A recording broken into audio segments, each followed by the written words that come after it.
I look at money as a tool. AI is a tool, money is a tool. If you're in business, you need money. Why am I saying that? Money is fuel. Welcome to The Growth Concept. I'm your host, Kieran Upton, where my mission is to empower growth through real conversations. It gives you more resources, more capabilities to reach more people.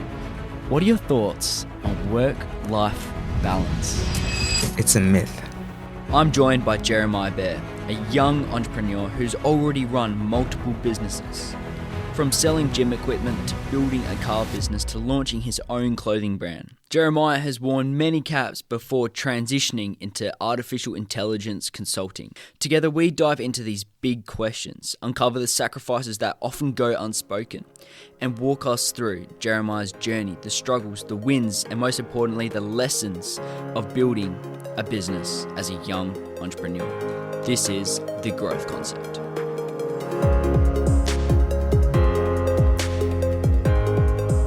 Jeremiah Bear, welcome to the Growth Concept podcast. Appreciate it, man. Thank you for having me. For those who don't know who you are or what you do, who are you and what is it you do? My name's Jeremiah Bear. I'm a consultant. What do I do? I help businesses implement systems with AI to grow their marketing, sales, and operations. That's who I am. Why do you do it? I do it because I've always been fascinated about the concept of business. A bit of a backstory. I'm into fitness heavily, obviously. That's, I think, what a lot of my page is all about. Fitness, growth, mentality, mindset. But in the grand scheme of things, why I do this because one thing that drives me is constantly getting better.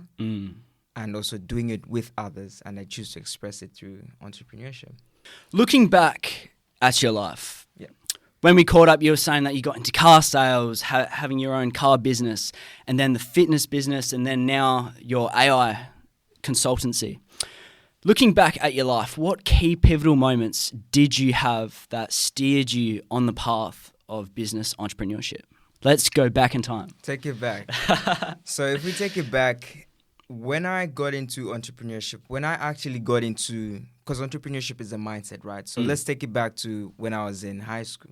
So when I was in high school, I essentially got into an environment where I was quite introverted.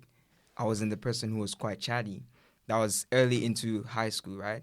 And then in my latter years of high school is when I had a near-death experience, which I've shared. So this was when I had bronchopneumonia, right?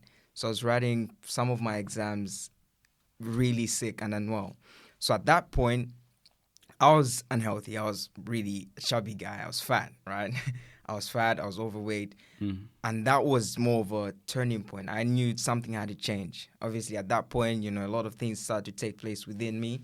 I started to become a bit more interested in what I look like, what people think about me. So I got into now sports. So after nearly dying at that point, I said I need to take care of myself. How old were you at this time? At that time, I should have been anywhere between 14 to 16, so just about 15. So I got into sports, right? The first sport that I tried, like every other person, every other kid, average boy I know of, especially where I grew up, where I was born in Zambia, by the way, is soccer. Tried soccer, 4 a.m. starts, running in the morning, all of that good stuff. It just didn't really sit well. I did progress a lot, got into volleyball, but then the biggest thing was realizing getting up at 4 a.m. when no one is watching, by myself, in a boarding school, when no one is telling me to do that, and seeing the progress was something that turned the light on for me, Wow. Let's touch on that near-death experience. Yeah. What did that teach you?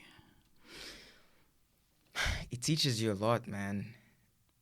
I remember being in hospital and even family coming to visit you and everything. I was thinking how, at the time, even now in hindsight, thinking how short life is, right? And that's how I live my life right now. Life is really short. Your life could change in an instant. So in that moment, I realized I'm not really that special, I'm not this magical person who can withstand things like illness. Then I realized that at the end of the day, you could have all the money, You could have all the girls, you could have all the cars, all of this stuff. But your health is something that it sustains you. And there's a saying, and I'm not going to say this word for it, but a healthy person has one thing to worry about. An unhealthy person has one thing to worry about, whereas a healthy person has many problems. So when you're healthy and you've got a lot of things, you've got your bills to pay, you've got this, you've got that, it's a sign of health. Right. But when you're unhealthy, there's only one thing that matters: getting your life straight, which is your health. Yeah, man, that's so deep. That's such a good point where I think like it's overlooked a lot. And the pivotal moment you had with going through that near-death experience at age 14, 15, like, man, that must have been so scary for you. Did that lead you on the path of business? So my entrepreneurship started, this is a good question. So I actually was meant to take it now to the entrepreneur journey. So getting out of high school now, I remember my dad called me. He called me up and said, "Hey, Jerry, we need to have a chat." Now, here I am. I think I was 17 years old. I'm like, shit, man, I need to have a chat with my pops. What's going on? I thought at the time that my results because I was writing exams, I thought my results were out. And I thought I didn't do too well because if somebody tells you we need to talk, you know that. Yeah, you think of the worst case scenario. You know what I mean? So at that time, I'm now thinking, shit, okay, what's going on? So my dad literally sat me down. He told me, look, man, I've lost my job. And it was a big thing, right? Like, it was a big thing for my dad because he was a managing director of a large water company in Zambia, and the president was involved. It was massive, right? Wow. So he tells me about it, and he says, a few things are going to shift. I'm like, okay, cool. Now, here I am, probably 17 years old at the time, 16. And I'm like, okay, cool, what's going to change? And I'm starting to now understand things changing. So then I started to realize that money became a big issue, right? It caused a lot of family distress. For 3 years, I had completed my high school. All my friends went to university. I was just sitting at home with nothing. Tried to apply for jobs. They said I was too young. I tried to do so many different things. The one time when I realized, shit, this is up to me, was when my dad asked me for money. I've never shared this, right? Wow. So here's somebody you look up to looking to you now, right? So at that point, I realized things need to change. I got a loan. I started selling. I shared this as well. I started selling gym equipment. I couldn't afford going to the gym. I literally could not afford going to the gym. And all I used to do, I would get up, literally no BS, right? Get up at 4 a.m., do my Forex trading, still trying to make money, do my Forex trading. 6 a.m., I'm walking to the gym. It was an hour walking to the gym. I would walk to the gym, be in the gym from 7 a.m. Because you sold your car to be able to pay. So this was before Okay. even coming to Australia, bro. Wow. So I'm 17. I'm walking to the gym. It would take me an hour to get to the gym. I would be in the gym from 7 a.m., I kid you not, till about 11 or 12 p.m.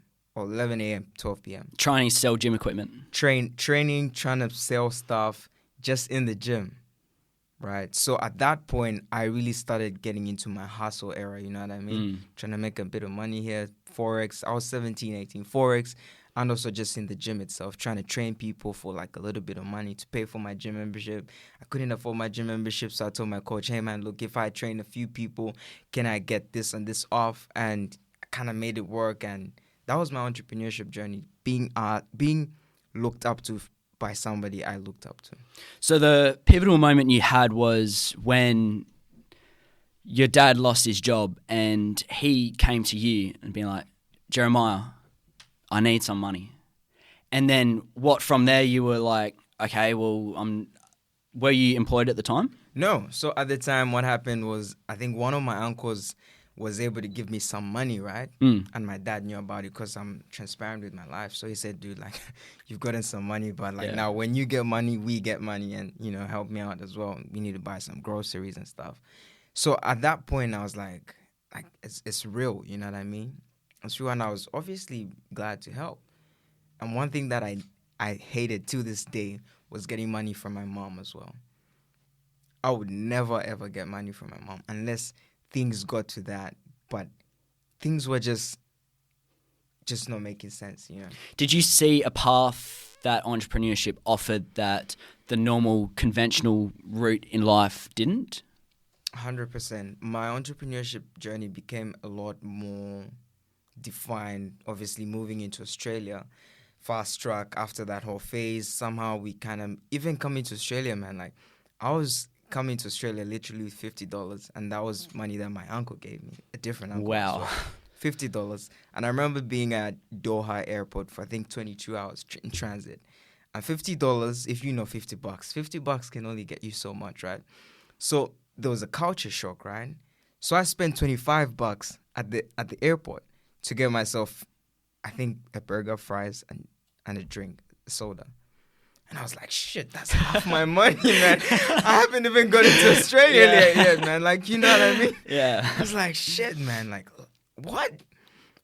And I got to Australia, obviously. By that time, maybe I had $0. I don't know. I was staying with my brother, and I was blessed enough. But when I started my business here, I was studying engineering. I started with mechanical engineering at college level. I dropped out after 6 months. It wasn't really making sense. And then I was still doing my clothing business. I was trying to sell clothes. I was trying to drop ship. I did a course. So I would save up money here. I'm still paying my fees, right? And I paid for a course. It was maybe just under What was this course? It was a drop shipping course. Nice. Okay. With mentors. What year was this? This was probably 2022, late of 2022. Drop shipping was massive then. Yeah. Yeah. I think then I was somewhat, I wasn't an early adopter. I was somewhat in the mid phase of that. So just when it was starting to wind down was when I got into drop shipping, looking at all of these different products and having my Shopify store and all of that. And then somehow one of my friends, my best mate actually, is hey dude, like the brand itself as a name, it would be good on apparel, right? So I was like, oh, entrepreneur, shiny object syndrome, let's go for it. Bam, got a clothing brand and then trying to make things work. And essentially that was really inspired by looking at my lifestyle then, because I think at the time I was working 3 jobs, man. I was working 3 jobs. To fund your lifestyle or to fund your business? Both. Right, okay. Because I was trying to sustain my school fees, right? Trying to pay my own school fees, my tuition. Also trying to make extra money through, obviously, business. But then in the early phase of business, you bleed your pockets, right? To make it work. Yeah. Before you actually start to see some sort of results. So that's where a lot of my money was going. Did you ever wake up any morning during your business process and you're like, shit, what am I doing? Like, did that ever come into your mind? Like, let's quit this, get a stable job, and that way you get that steady cash flow. Did that ever come into your mind at all? All the time, man. Like, especially because there's very little entrepreneurship that I've been raised around. So it's not really like I come from a family that has entrepreneurs. My uncle owns a business. I don't really have that, to be very honest with you. And I got into a phase where I started to realize that I need that. I need to be around people who see what I see, right? So it was easy. Everybody around me just say the exact same thing. Get a job. And look, don't get me wrong. A job is okay for certain people and for certain phases of life. I think you need to have some sort of end in mind. You need to have some sort of strategy, right? You need to have goals in place. A job can get you so far. You can learn skills. You meet people. It can give you more reputation as an expert in a certain field. But at a certain point, it only caps you. Why? Because you're trading your time for money. And this brings me to the next point, which is the book that really opened my mind. It was Cash Flow Quadrants. It talks about the 4 different segments of life or of a person's life. It's either you're an employee, you're a small business owner, you're an investor, or big business owner. What does that mean? So an employee is somebody who works a job, right? You exchange your time for money, right? So if you work 1 hour today, I give you $40. So you're exchanging your time for money, right? A small business owner, you are the job. You're working your time. You're working your service. If you provide a certain service, only then do you get paid. If you don't provide the service, you don't get paid. That's why it can be limiting, right? And then you have big business owners. They exchange OPM and OPT. What does that mean? Other people's money and other people's time. So what does that look like? It looks like leverage, right now I'm building a bit of a team, right? So if I have 5 employees, at some phase of my business, I think we had 8 staff. But I wasn't good at managing. I didn't know how to manage people. Right. These are skills that you learn on the job. Yeah. I remember having one of our meetings, and after the meeting, 8 people, right? And they're like, okay, Jerry, what do we do now? I was like, what do we do now? I have something I to know, feel that. right? You know?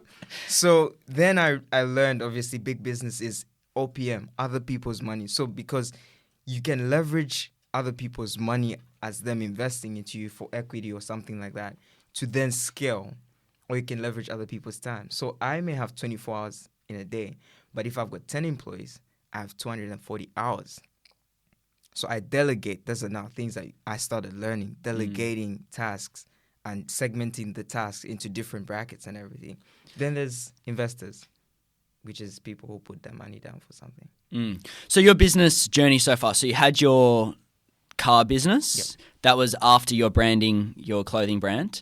And then after the car business was the moment where you realize, I got to learn to manage people. Man, I see that as well. Like, you can't just go into Kmart and buy a book on how to manage people. It's, as you were saying, that on-the-job Skin in the experience. game, Yeah, bro. exactly. Yeah. And then from there, you sold your car business. So the car business, I actually did co-own it with my best mate at the time when we were doing it. And essentially what we would do is we'd get cars that are undervalued, maybe a bit wrecked, fix them up, and then sell for a margin, right? So that's business, entrepreneurship, buy low, sell high. Now, the thing is, at the time, I didn't really have the technical knowledge of, fixing cars, nitty-gritty. I'm more of a business guy. Okay. Right? I'm the guy who makes a deal, finds a person, breaks the margins. Okay, if we're going to base down a couple $1,000s for this, this is how we're going to break even. So we actually lost out, and we just, it was something that just closed out. We didn't sell because there was no profit through which we could make any margins from. What was the biggest learning experience based on that business? It was outsourcing. Outsourcing? Yeah. Why is that? Because a lot of the things that we were doing in that car business, we didn't have the technical knowledge of, right? So we had to outsource certain engineers to work on the parts, certain engineers to find the parts, certain engineers to either build the parts. So those were things that I learned through that phase. It was about more outsourcing, right? That's a very important skill in entrepreneurship. And if you look at great people, like, say, for example, there's one person that I really listen to. You might know of the likes of Stephen Bartlett. And I think should be Ford. I was doing a bit of research on him. There was one time when, even if you look at, there's another entrepreneur really big, but I won't mention the name, but he essentially lives by the principle of, if he can't do it, if he shouldn't know it, he should know who can make it happen. And that's a huge skill, right? Because a lot of times as entrepreneurs, especially in the early phase, you want to do everything. Yeah, you want to be the person. Yeah. You want to do everything. Yeah. But that brings you back to now a small business owner, because you're wearing all the caps. Rather than having one person who knows 100% of that one thing, and you outsource it to them. And all you need to know is how to lead with clarity, because clarity is the biggest thing in leadership. 100%. If you tell the person, this is what I want, this is when I want it by, and they just know, and they know how they'll deliver. So you're not really micromanaging and saying, I want you to edit this, I want you to do this. Nah, do it how you do it. If it takes you 20 years, cool, but I want it by this time. So Okay. outsourcing is a big thing that I learned from that. This is something that I'm slowly learning as well on outsourcing. How do you go about with, obviously, when you're a startup entrepreneur, you may not have that cash flow, that capital to invest in outsourcing. So you may need to do a bit yourself to get off the ground. What's your thoughts on that? Do you reckon outsource straight away and be in that negative cash flow, or do a certain amount of workload yourself and wait for the cash flow to build up and then you outsource? So are you speaking as a founder, as the person who owns Yes. the business? 100%. It's really good when you have the knowledge of the acumen or the type of work that needs to take place in the different departments. So essentially, when you break it down, business, I would break it down into these couple of components. It's normally just about 5. When you're starting, there's marketing. So essentially, you look at the technical element, which is the product. So through the product or service, there's the fulfillment. And if it's a product, there's maybe building it, which is, the aspect of you building this product. So look at the operation side of things. That's number one. Then there's marketing, which is obviously you putting out your word about what you have or what you do. Then there's sales, which is the fulfillment, the conversion side of things. So when it comes to business, you need to understand that these three things are the pillars of your business. When you really do scale, you get things like legal, finance, IT. It gets a lot more nitty-gritty. But when you're starting, these three elements, you need to have an understanding of how they all work. Because then when you're outsourcing, you need to know what you're looking for. Because if you have no understanding of what you're looking for, you might need to either, this is how I'd say it, if you don't know what you need, it's really hard to get what you need.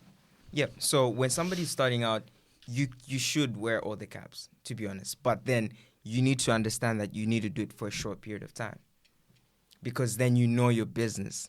So I would give it, if you're in a position where you're committing a lot of hours into the business, you can wear all the caps, but be around people who can fill up those shoes. And when you're starting to delegate, the first thing that I do when I'm starting to delegate is, what am I not good at?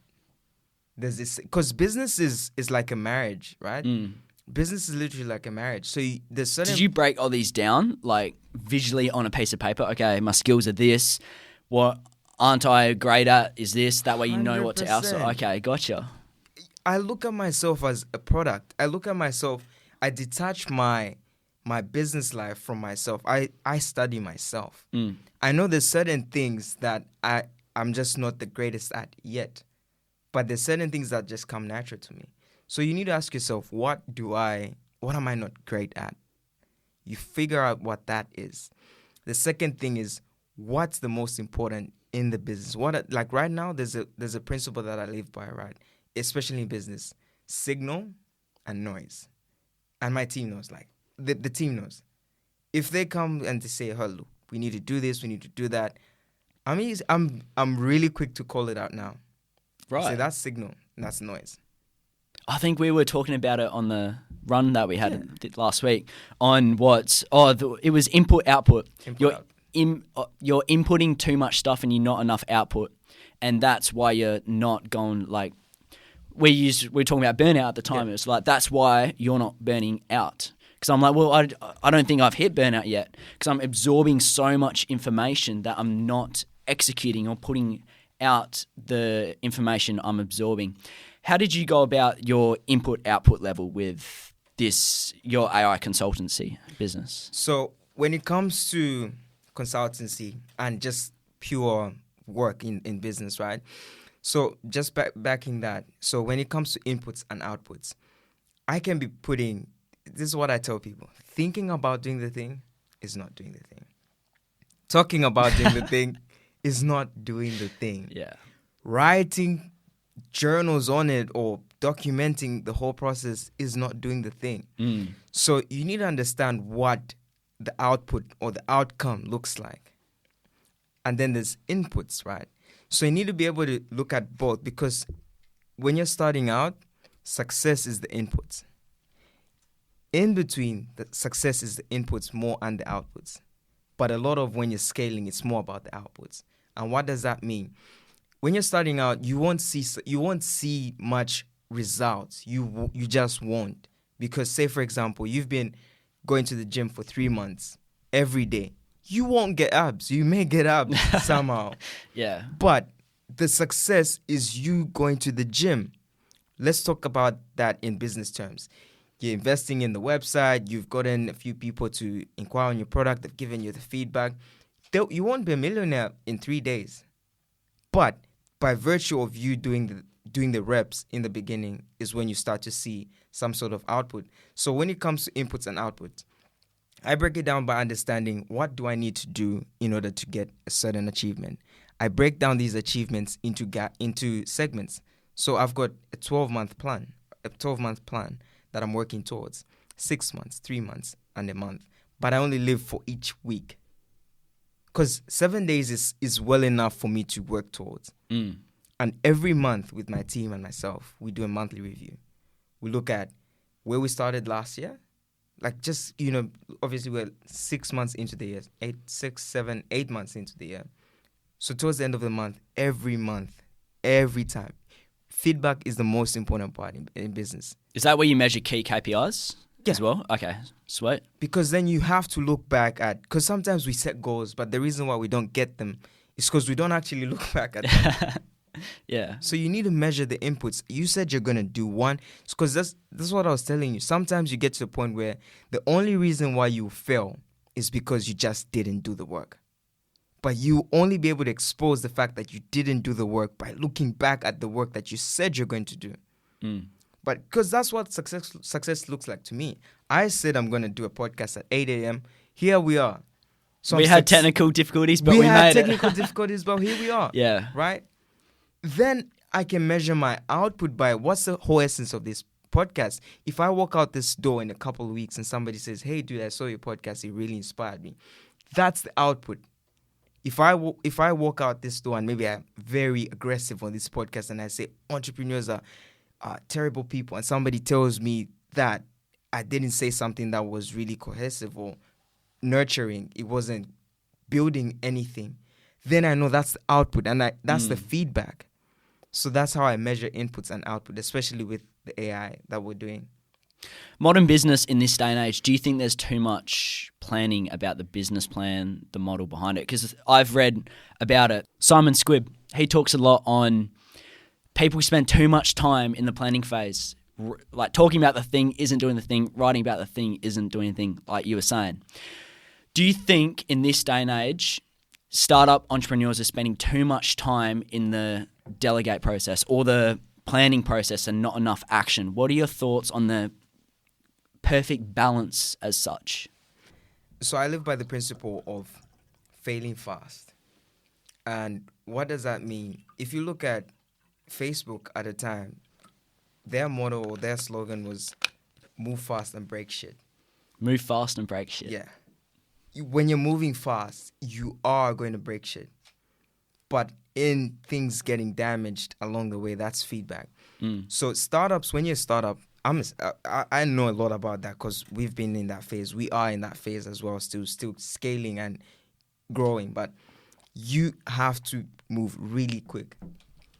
The reason I say that is because there's a lot of change. There's certain things that don't require you to be perfect because certain things only come based on feedback. Say, for example, even when I'm looking for a technical co-founder, right? When I'm developing a certain product, I want it done today and tomorrow let's have it shipped. If you can build a whole functional app in 3 days, let's put it out there. Let people start using it. Let's get the feedback because we have all of this mental masturbation, which is what I was telling you. You have so many ideas and you think, oh yeah, this is a great product and a lot of people are going to love it. But the customer is never wrong.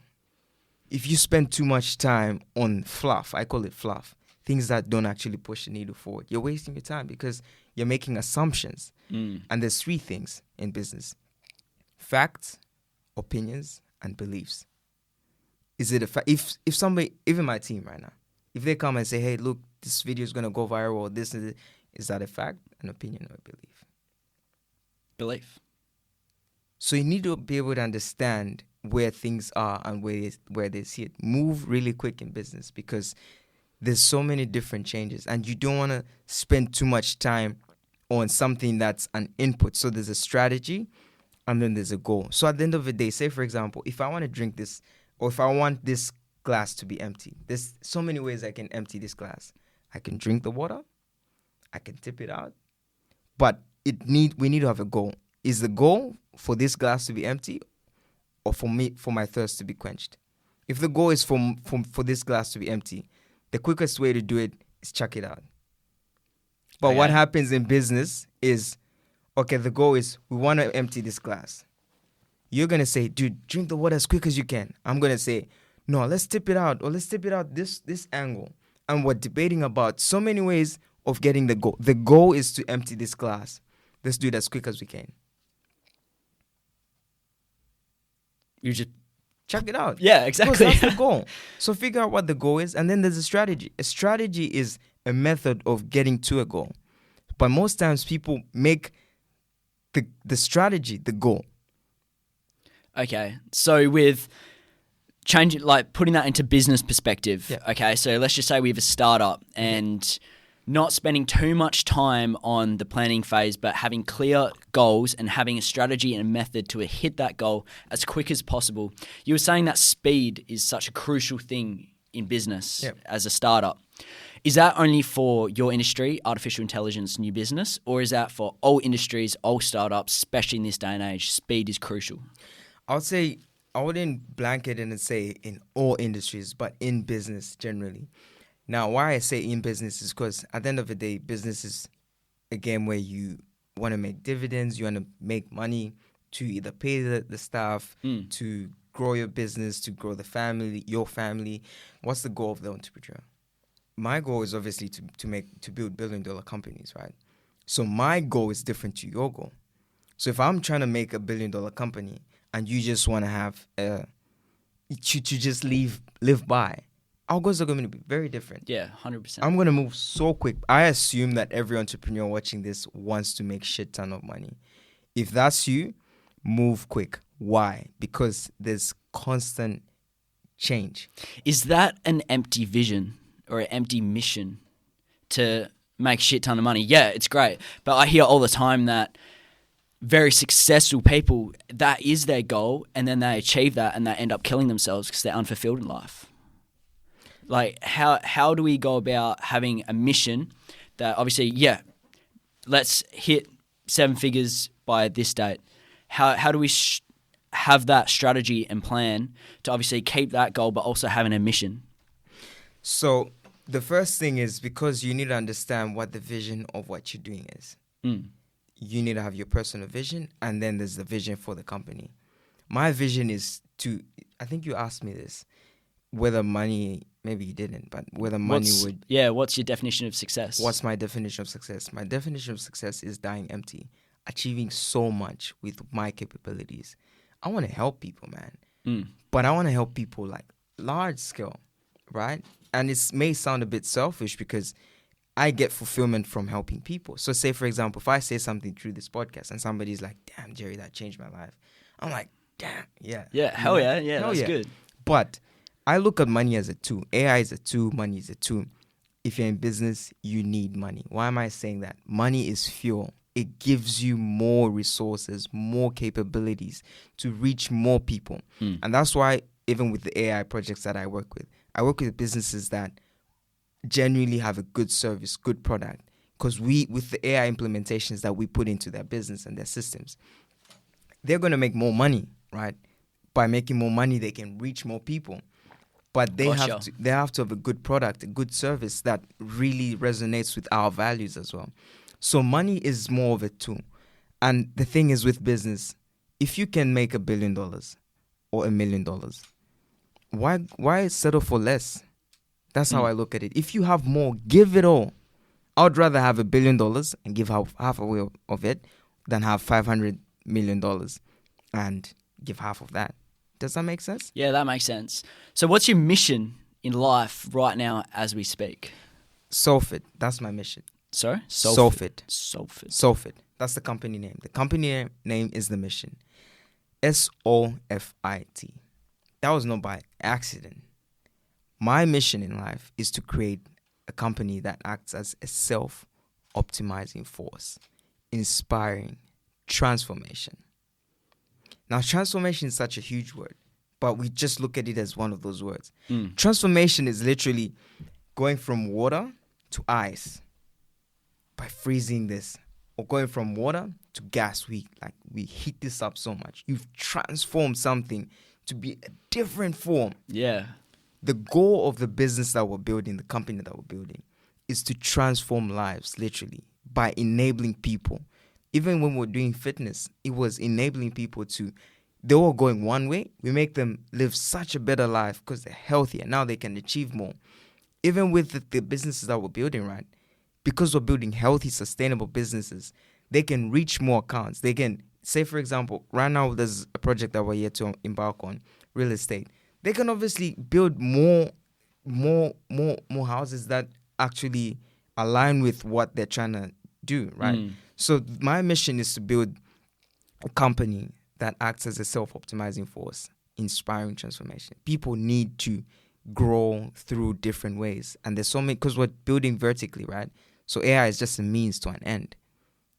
So right now, AI is more of the way that we're doing it, the way we're expressing it. AI solution software, essentially, is one way, helping businesses. That's our business. Yeah. So my mission is to create something that you look at and you're inspired. You're transformed by it. I love that, man. That is so powerful. It's good that I feel this has so much potential, as well as with AI rapidly growing these days. And businesses, as you know, it's you either adapt it or you fall behind. And as time goes on, society's moving quicker, technology is evolving quicker and quicker, 100%. and it's more essential than ever for people to jump on this train, otherwise you're going to be left behind. That's it. Modern business and sacrifices in this day and age. What are your thoughts on work-life balance? Because this is a buzzword said all around society. Work-life balance, I would say it's a myth. It's a concept. It's something that is very opinionated. And the reason why I say that is because my work is my life. I love what I do. I love working hard. I'm up 4 a.m., I'm grinding. And a lot of times people hear 4 a.m. and I keep saying 4 a.m. There's just something about being up at 4 a.m., by the way. When everybody else is asleep, you're awake. Think about that. How much can you do through your day? But work-life balance, I would say, is a myth. And the reason why I say that is because I heard this saying, right? Think about it this way. You're flying to Dubai. Okay? You jump onto the plane. Let's say you're flying private. There's maybe 10 people on the plane. When you get off the plane, there's going to be a car that's going to take you to the next point. In the car, there's 4 people. When you get into the car drives you. You get off the car and you get into a building. Now there's 30 people. Okay, now you have to do your check-ins and all that, get your luggage, 30 people. Then you go to your room. Now it's just you. So that in itself, that's not work-life balance. You haven't been moving with the exact same number of people. So work-life balance, I look at it the same way. There's going to be phases of your life where only one thing matters. And there's going to be phases of your life where you need to worry about 30 staff. There's going to be times in your life where you need to worry about 200 people, 10,000 people. So work-life balance, people look at it like in a very linear manner where when you think of balance, the first thing that comes to my head is a seesaw, right? Right? Yeah, 100%. That's a good way of visually saying it. That's when people say work-life balance is like, they look at it as good or bad, no in between. I don't know about that, It's not, work-life balance isn't really something that I live by, and I don't recommend it to anyone. What I do recommend is work-life integration. What does that mean? You literally make your life make sense by integrating things in such a way that they make sense. So, for example, right now, I could be bonding with my kids. I could if I had kids, but I could have my kids come to the studio while I'm shooting, right? And this is family time somehow, but I'm also still working. I don't really like driving. So if I'm going somewhere and I'm driving, we've got somebody driving me and I've got my kids in the back, and maybe I'm doing some updates on my social media, because social media is something that I'm quite active on, and I'm making a tweet and maybe my kid is there, and I'm giving an example to accommodate for a business owner who could be in this lifestyle. You're integrating your life into each other so that different parts of your life can be connected however it's best you can. While I'm cooking, I'm listening to a podcast, I'm learning, right? So you make things make sense. But work-life balance is like, no, I can only work 8 to 5 and I can't do anything. Outside of those hours, tools down, done. When you're working, when I was studying, I would be at work. On my breaks, I would be reading. Even now, literally, when I'm on my breaks, I'm reading, I'm studying. I'm taking calls. when I was working a 9 to 5, I'll be taking business calls on my break. I'm making it make sense. Yeah, okay. When I'm driving to work, I'm going through a course. I'm going through notes with the help of ChatGPT now. When I'm driving to work as well, I set up an AI on my phone that I can call and talk to. So I'm learning about it, and I'm talking to my AI, and it knows everything about me. And it literally calls me the billionaire Jerry. So I'm telling, Jerry. So I'm like, hey man, this is what I have for the day. I'm meeting Kioni. What do you think I could do to prepare for this interview? And he's gonna tell me, oh yeah, do this and this. I'm integrating everything. I'm driving to. Is this something you designed? Yeah, it's on my Instagram. Wow. Yeah, that's powerful.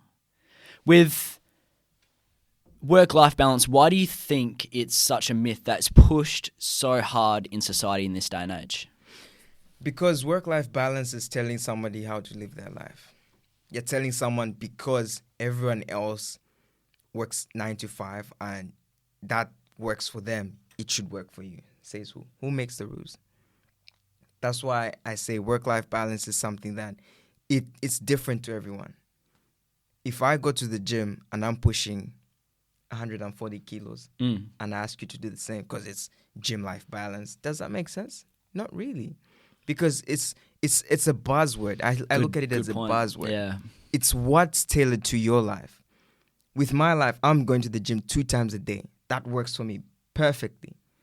That's my work-life balance for those of you who are asking.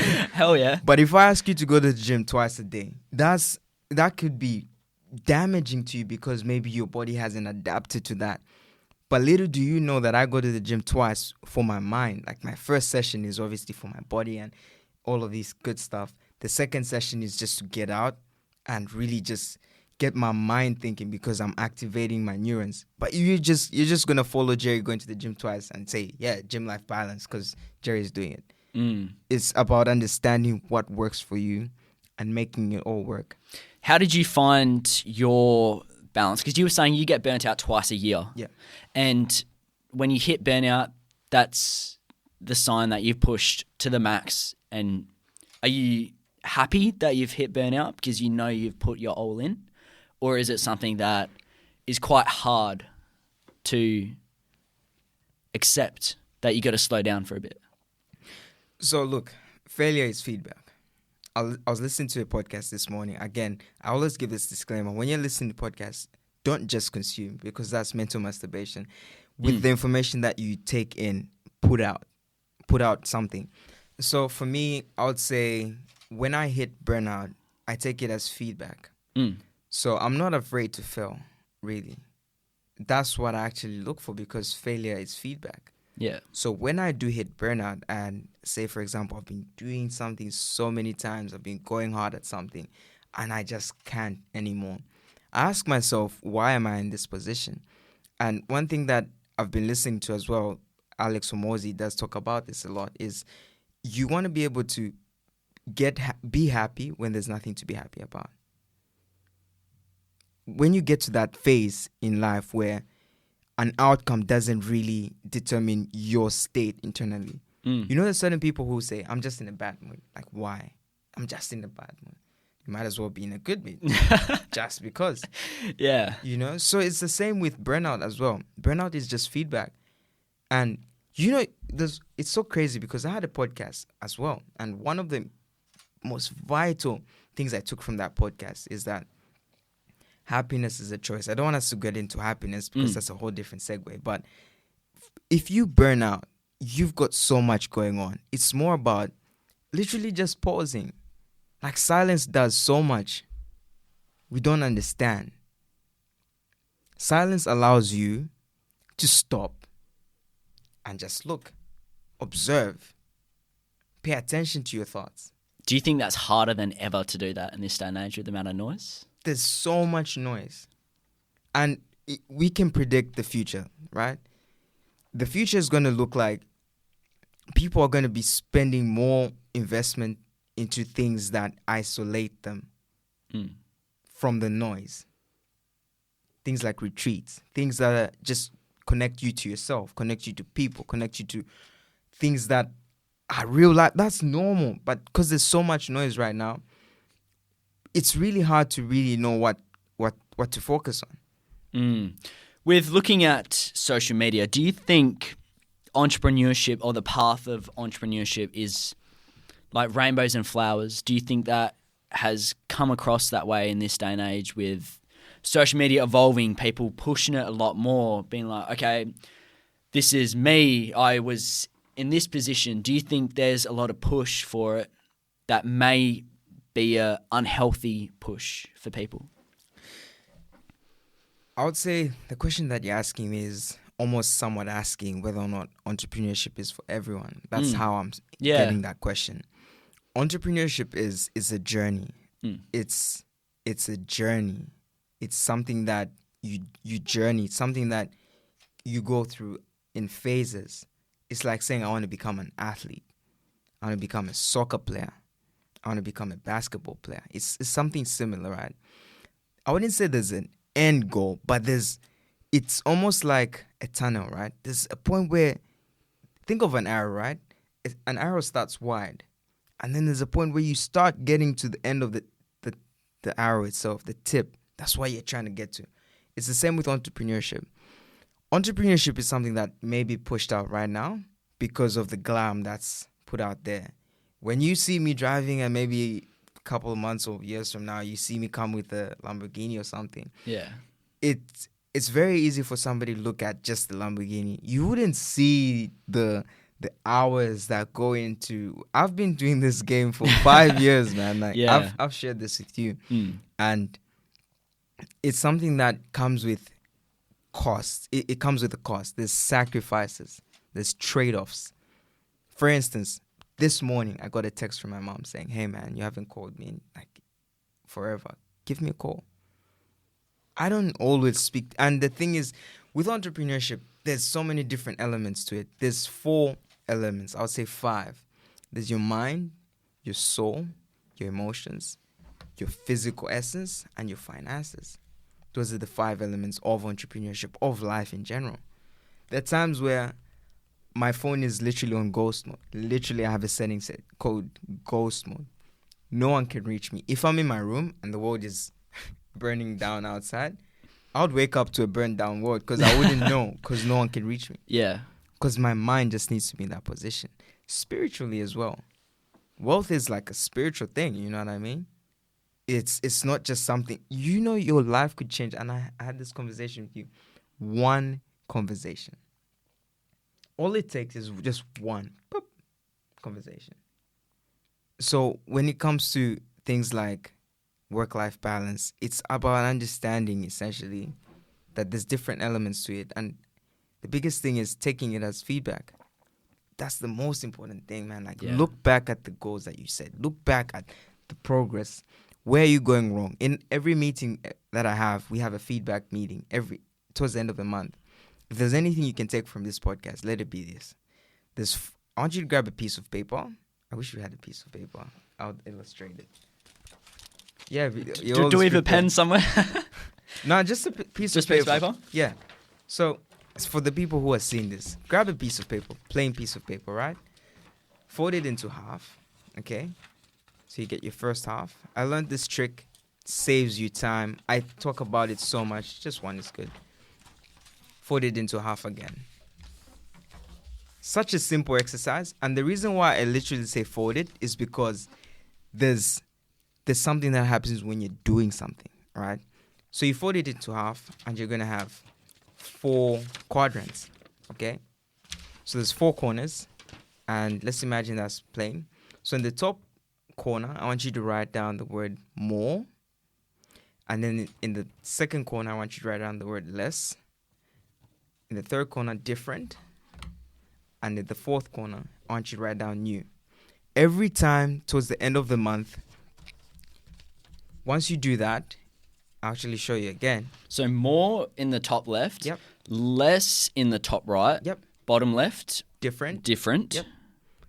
And then just across that, new. New. Yep.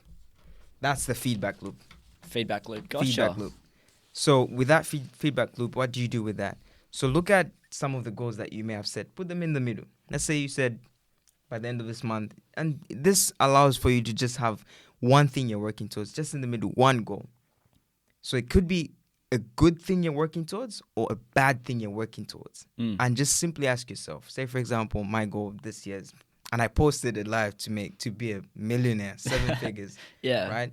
I posted that because I know what it takes as well. And it's not something that I'm not working towards. So say, for example, that's a simple goal. Ask yourself, what should I do more of to get this thing in the middle? What should I do less of to get this thing in the middle? That's a powerful framework to even break down your goals. Like, I've broken my goals down heaps of different ways and only to find one way that really works. It's different for everyone. And this more or less different new framework, I think, is going to be a really positive effect on the way you go about goal setting. And that is the solid process that we were talking about earlier, that you can see what you need to work on, which I think is so powerful. Jeremiah, I got a couple last questions for you. The last guest I interviewed on this podcast left a question for you. Okay. And this question is, when did you realize you were at this next stage of your life? What was one key moment that made you realize you were no longer a boy and you were now a man? We went through this just from the early part of this podcast. It was when I got into the position where, firstly, my dad lost his job. And now I moved from being a dependent to somebody who people can depend on. That was a shift. Taking up more responsibility made me realize that no one is coming to save me. Everything that I say I want, everything that I say I'm going to achieve, that I want to achieve, it's literally up to me. And I posted something on my story as well from the gym, is you versus you. That's the biggest thing. You realize that you are the person holding you back. You are the person who's coming to save you. You are the person who is the reason why you're not where you're meant to be. Yeah. But you also the person who's brought you so far. Like, give yourself a clap, man. Like, it's you. You are the person. You know, some people say one handshake, one call could change your life. But what if you're that person's, you're somebody else's one phone call? But until you become that person, until you really just snap out of it, take yourself serious, put your shit together, whatever that looks like, then you can change somebody's life. Because that's the biggest thing. I'm going to end with, I'll pretty much just share this one thing. I've had like a lot of different guys, younger people as well, talk to me on, figuring out what they want to do in life. And, there's all of these different frameworks on figuring out what they want to do in life. But the most effective way that I've found is, rather than asking yourself, what do I want to be? What do I want to do? Those are very convergent ways of thinking. What do you want to do? Who are you? Like, that's convergent. Yeah. Divergent thinking is, what's one problem in the world that I want to solve? And then you just literally go that direction. Think of a problem in the world that you want to solve. Think of some people who you want to solve it for. That helps you more because you detach your goals from yourself, because your goal, in virtue of achieving your goals, you're going to help others. But rather than just saying, I want to help people, who do you want to help? What problems do you want to solve in life? Like, that really sets you up for life, man. Like, you can have a 10-year goal by just answering that question. You can know more about yourself, and you become. There's that mission and that belief behind it. Yeah. I love that, man. That changed that's where I knew that my business changed. Like, when I started in business, I was just setting goals for me. I want to make $1 million. But now it's changed. Who do I want to serve? Whose problems do I want to happily say, yeah, that's your problem, let me solve it? It's entrepreneurs. For me, that's like business owners, people in real estate. When I look at the way they're doing things, I'm like, and I'm solving the problems. That really shifted the trajectory of how I do business. If you could go back to your younger self, what would you tell yourself and why with what you know now?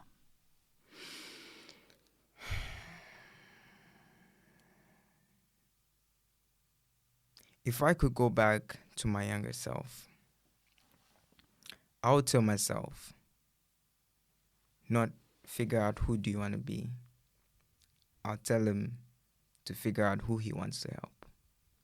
Figure out the people who you want to serve. Figure out the people who you genuinely would love to solve problems for. And become that person. Don't set a goal to achieve in 5 years. Just become that person. And brainwash yourself into being that person today, in that moment, rather than waiting for some time to happen. I love that. What question do you want to leave for the next guest, not knowing what business they're in, what they do, or what they stand for? Okay. So the question I'll leave for the next guest would probably be, when you think of the future, what's the one thing that everyone doesn't see coming and needs to start preparing for yesterday? Jeremiah Bear, thank you so much for this opportunity. I've loved this chat, and I'm hoping for a part 2 on AI business. Let's do it. I love it. Thanks Jeremiah, for having me, man. love this chat.